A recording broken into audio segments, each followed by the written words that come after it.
been to a lake and have a fishing rod and not know how to cast it? Or have you ever been and you break off and not know how to tie a hook? Well, that sort of ends your day. You have no other option but to go home because you don't know how to do these things. But luckily, today is your lucky day, and I'm going to demonstrate how to check your equipment the proper way. Also, I'm going to demonstrate how to tie a hook on the correct way and easily.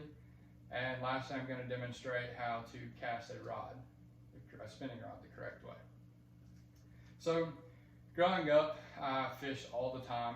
I learned all these traits and things that I'm going to demonstrate from videos, and I've also learned it from family members.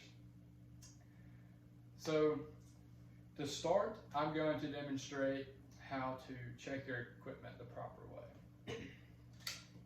So, first, you're going to want to check your reel.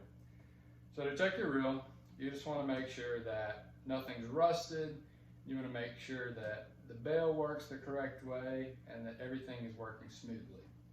Next, you want to check your rod. To check your rod, you just want to check these eyes that are on it and make sure that they're not bent or broken. And you also want to check the end of the rod to make sure it has the same.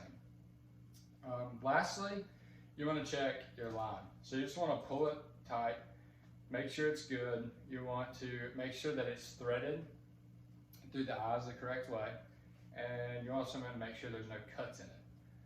So, and these are the ways to check and make sure that it is working the proper way and everything is checked.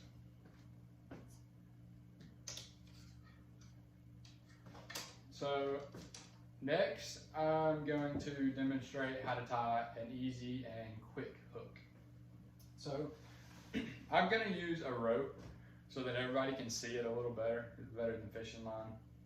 So this is going to represent the hook and the loop, and this is going to represent the excess line connected to the rod.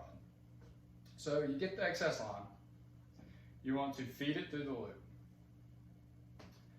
Next, you want to make sure you pull enough slack in case that you mess up or anything. Then you want to get the excess line, and you want to make 3 loops around your fingertips. Here's your 3 loops. And then you want to get your excess line, you're going to feed it back through the 3 loops that you already created, and you want to pull it tight. After you pull it tight, you want to pull it completely and cinch it down. Lastly, you want to cut and snip this off so that it's not in the way, and there's your final knot for your hook. So next, I'm going to demonstrate how to properly cast your rod. So to start, you always want this bail right here to be faced towards you. Secondly, you're going to get your pointer finger of your right hand. You're going to grab this line right here and put it on the base of the rod. After you do that, you then flip the bail, which releases the line to cast.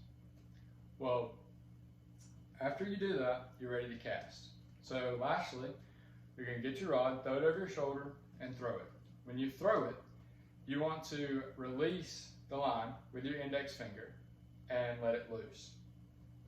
Once you let it loose and it casts and it hits the water, you want to flip your bail back and you want to reel it up so there's no slack and there's no knots left in it.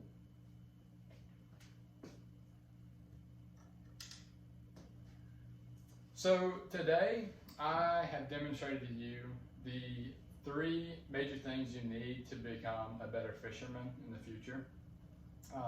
I first demonstrated how to check your equipment the proper way. Then I showed you how to tie an easy and quick knot. Lastly, I demonstrated how to cast a spinning rod the correct way. So as you can see, fishing is pretty simple at times. It takes a lot of practice. These are very important steps to take to get very good. So to end, I have always been told that practice makes perfect. And that is very true when it comes to fishing. You always need the right equipment, and the more you practice these things that I just demonstrated, the better you will become, as I did. So, thank you for listening.